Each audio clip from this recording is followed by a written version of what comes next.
Izin Bapak Ibu yang kami hormati, kita akan mulai acara hari ini. Assalamualaikum warahmatullahi wabarakatuh. Salam sejahtera untuk kita semua. Puji syukur kita panjatkan kehadirat Tuhan Yang Maha Esa karena pada hari ini, Rabu 7 Oktober 2020, kita dapat melaksanakan sosialisasi standar pedoman pengadaan jasa konstruksi Permen PUPR nomor 14 tahun 2020 melalui Zoom Cloud Meeting DPP Inkindo Jawa Barat. Kami ucapkan terima kasih atas kesediaannya yang kami hormati Bapak Dr. Insinyur Putut Maharyudi, MM selaku Direktur Pengembangan Jasa Konstruksi Kementerian PUPR sebagai narasumber kita hari ini.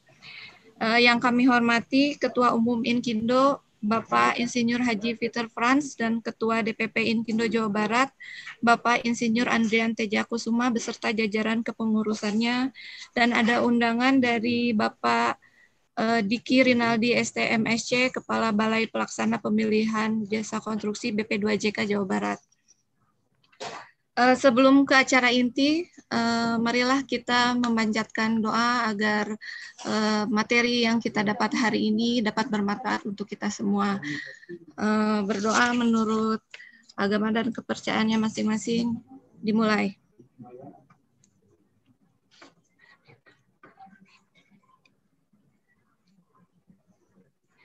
Selesai. Sebelum ke acara inti, izinkan saya untuk menyampaikan susunan acara pagi hari ini. Yang pertama yaitu pembukaan, kedua pengantar dari Ketua Inkindo Jawa Barat, lalu dilanjutkan dengan pengantar Ketua Umum Inkindo, dilanjutkan oleh materi inti yaitu paparan dari Pak Putut, selanjutnya tanya jawab dan penutup. Baiklah, selanjutnya untuk mempersingkat waktu, kami persilakan kepada Ketua DPP Inkindo Jawa Barat, Insinyur Andrian Tejakusuma untuk menyampaikan pengantar dan sambutan. Kami persilakan. Baik, terima kasih. Bismillahirrahmanirrahim. Assalamualaikum warahmatullahi wabarakatuh. Yang terhormat Direktur Pengembangan Jasa Konstruksi Kementerian PUPR, Bapak Dr. Insinyur Putut Maharyudi MM. Yang terhormat Ketua Umum DPN Inkindo, Bapak Insinyur Haji Peter Franz. Yang terhormat Kepala BP2JK Jawa Barat, Bapak Diki Rinaldi ST MSC. Yang terhormat Kepala Biro Pengadaan Barang Jasa Pemerintah Provinsi Jawa Barat atau yang mewakili. Yang terhormat Kepala Bidang Jasa Konstruksi Dinas Bina Marga dan Tata Ruang Pemerintah Provinsi Jawa Barat yang diwakili oleh Bapak Indra Maha. Yang terhormat Kepala Unit Layanan Pengadaan atau ULP atau instansi sejenis pemerintah Kabupaten Kota se-Jawa Barat. Yang terhormat Ketua DPP Inkindo se-Indonesia yang pada saat ini hadir Bapak Imam Hartawan, Ketua DPP Inkindo DKI, Ibu Alifa dari Sulawesi Utara, dan beberapa perwakilan dari provinsi lainnya. Serta anggota Inkindo Jawa Barat, serta anggota Inkindo se-Indonesia yang turut serta dalam sosialisasi Permen PUPR nomor 14 tahun 2020 ini. Puji syukur kita panjatkan kehadirat Allah Subhanahu wa Ta'ala sehingga pada hari ini bisa terlaksana sosialisasi Permen PUPR nomor 14 tahun 2020. Oleh karena itu kami mengucapkan terima kasih kepada Bapak Dr. Insinyur Putut Maharyudi yang berkenan untuk menjadi narasumber secara langsung yang bisa menjelaskan secara langsung kepada peserta yang merupakan mayoritas adalah anggota Inkindo Jawa Barat serta anggota Inkindo se-Indonesia. Bapak Ibu yang kami hormati, bahwa pelaksanaan sosialisasi ini merupakan sebagai satu upaya dari kami Inkindo Jawa Barat untuk lebih memberikan penjelasan kepada anggota Inkindo Jawa Barat di dalam rangka mengikuti proses pengadaan barang dan jasa baik di tingkat pusat APBN maupun yang akan dilakukan turunan kepada peraturan gubernur serta peraturan bupati di dalam pengadaan barang dan jasa di tingkat pemerintah Provinsi Jawa Barat dan di tingkat kabupaten kota Provinsi Jawa Barat. Oleh karena itu kami sangat mengharapkan dengan kegiatan ini seluruh anggota Inkindo Jawa Barat bisa memahami serta bisa mengaplikasikan serta bisa melihat bagaimana transparansi daripada sistem pengadaan barang dan jasa yang diatur melalui Permen PUPR nomor 14 tahun 2020 ini. Dan insya Allah kami berdoa mudah-mudahan dalam kondisi pandemik ini, dalam kondisi tahun 2021 nanti insya Allah akan menjadi satu ekonomi normal kembali di mana kegiatan-kegiatan jasa konsultasi maupun kegiatan ekonomi lainnya bisa berjalan seperti normal apa adanya. Demikian kami sampaikan. Terima kasih atas kehadiran serta kepesertaan di dalam kegiatan sosialisasi ini. Billahi taufiq wal hidayah. Wassalamualaikum warahmatullahi wabarakatuh. Waalaikumsalam warahmatullahi wabarakatuh. Baik, terima kasih Pak Ketua, Pak Andrian. Selanjutnya yaitu pengantar dari Pak Ketua Umum Inkindo, Bapak Insinyur Peter Prans. Kami persilakan. Bismillahirrahmanirrahim. Assalamualaikum warahmatullahi wabarakatuh. Selamat siang, salam sejahtera. Bapak Ibu sekalian yang saya hormati, yang terhormat Pak Dr. PM, yang selalu mengawal regulasi. Saya sangat berterima kasih kepada Pak Putut yang tidak henti-hentinya membantu kita untuk istilahnya Pak Putut leveling, mensosialisasikan. Saya senang dengan kalimat leveling yang dicetuskan oleh Pak Putut supaya sebagian peran masyarakat yang kita ambil dalam organisasi bisa kita wujudkan dalam bentuk leveling terhadap regulasi yang ada. Yang terhormat Bapak-Bapak yang lain, Bapak dari BP2JK, instansi-instansi Pemda Jawa Barat, Pak Ketua Adrian, Pak Ugan, Pak KSB, dan pengurus-pengurus yang lain, anggota-anggota Inkindo, Sejabar, teman-teman dari DPP yang ikut join dalam rangka standarisasi ini. Bapak Ibu sekalian, selalu saya bilang setiap pertemuan resmi saya selalu mengambil tagline, tidak ada negara maju tanpa konsultan yang maju. Tidak ada negara hebat tanpa konsultan yang hebat, karena konsultan membangun peradaban. Sebagaimana kita ketahui, walaupun uang kita kecil, tetapi baru 4-10% dari total anggaran, tetapi kita yang menggerakkan, kita yang menginisiasi, kita yang membuat menjadi lebih bagus. Kita bertanggung jawab terhadap aspek kualitas, kuantitas, terhadap pekerjaan 100% walaupun porsi dari segi uang kita, sehingga saya selalu mengamini bahwa konsultan yang membangun peradaban ini perlu terus kita lakukan. Bapak Ibu sekalian, leveling atau sosialisasi yang dilakukan oleh Pak Putut berkali-kali tanpa bosan-bosannya, saya atas nama pribadi dan Inkindo salut pada beliau yang telah membantu Inkindo di mana-mana tidak bosan. Kemarin waktu saya ditelepon Pak Ugan, saya bilang langsung ke Pak Putut. Beliau pasti respon sangat positif dan saya tahu dedikasi beliau untuk hal ini, sehingga acara ini bisa terselenggara. Terima kasih Pak Ugan, Kang Adrian atas ini. Ini merupakan bentuk pelayanan anggota organisasi terhadap anggotanya. Ada 3 fungsi organisasi. Selalu saya bilang, 1 melayani, 2 mengembangkan, 3 melindungi. Itu tertera di ADRT kita. Jadi selama organisasi itu bisa melayani, bisa mengembangkan dan melindungi, yang ujung-ujungnya kalau Pak Nugroho bilang adalah kesejahteraan anggota. Sehingga saya mengharapkan kita dapat melakukan hal tersebut. Bapak Ibu sekalian yang saya hormati, senior-senior saya, Pak Indarto dan teman-teman yang lain, sebelum saya lanjutkan, saya ingin Pak Putut boleh sedikit memberikan sharing sejak terimplementasinya permen ini ada beberapa kendala. Mungkin Solo ini saya akan sharing bukan apa, tapi memberi masukan. Memang semua seperti Pak Putut bilang, sebuah peraturan belum tentu sempurna.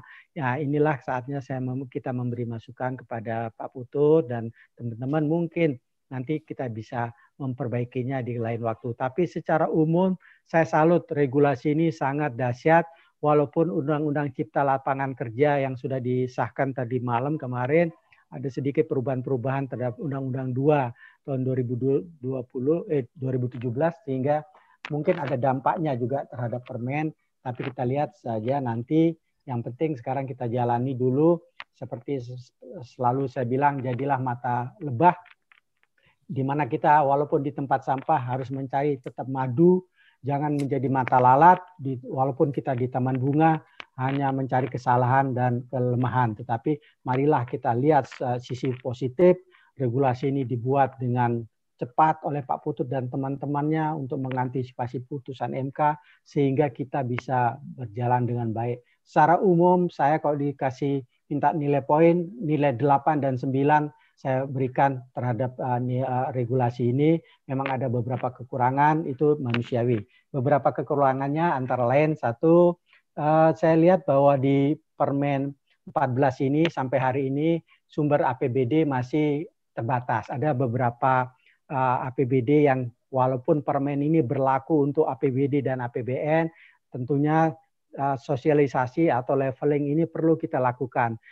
Kang Andrian, Kang Ugan perlu mensosialisasi ke Bupati, Pemda tingkat 2 supaya mematuhi permen ini, karena permen ini bukan hanya permen untuk APBN. Yang kedua, yaitu bahwa sampai saat ini pekerjaan non konstruksi di PUPR masih kadang-kadang masih belum mengikuti permen ini.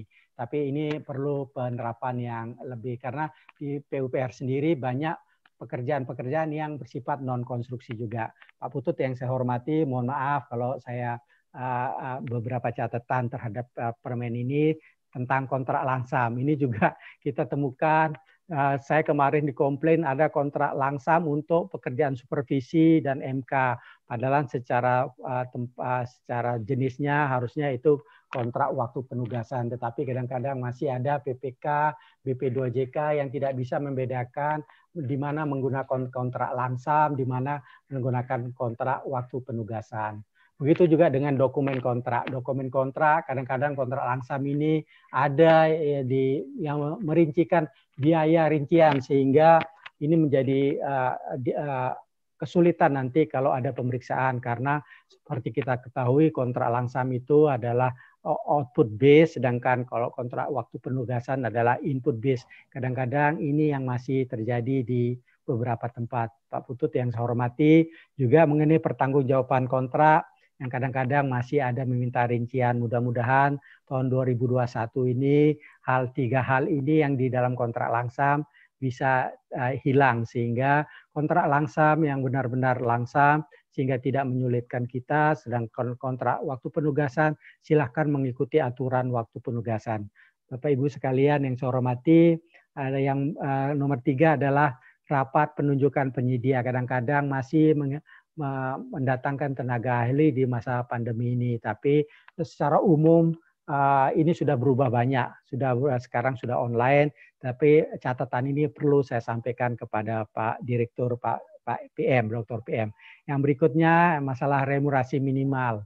Nah ini Pak Dr. PM, mohon Kepmen 897 ini diperbaharui, karena sudah hampir 3 tahun belum ada eskalasi daripada remunerasi minimal. Nah, tentunya walaupun di Permen 897 disyaratkan setiap tahun bisa dieskalasi, tetapi surat edaran Pak Menteri belum keluar untuk penyesuaian remunerasi minimal ini. Bapak Ibu sekalian, yang kelima 67 adalah ini yang sering dimintakan oleh teman-teman saya di Jawa Barat, supaya KSO kecil dan kecil itu bisa diaplikasikan, karena untuk KSO kecil ini dibutuhkan terutama teman-teman yang baru tumbuh perlu berasosiasi untuk bisa bekerja, dan itu juga yang kami aspirasikan ke Pak Putut, sehingga KSO kecil bisa ada yang kedua yang kadang-kadang diaspirasikan tapi memang belum diakomodasi adalah KSO kecil dan besar. Ini mengacu kalau proyek-proyek loan tidak ada kecil dan besar. Siapapun bisa ber-KSO kalau dia mempunyai pengalaman yang kuat. Yang berikutnya yang diaspirasi dari teman-teman ini, mohon maaf Pak Iman, Kindo DKI ini banyak yang menolak karena BUMN-nya dari DKI adalah kita mengharapkan segmentasi pasar BUMN.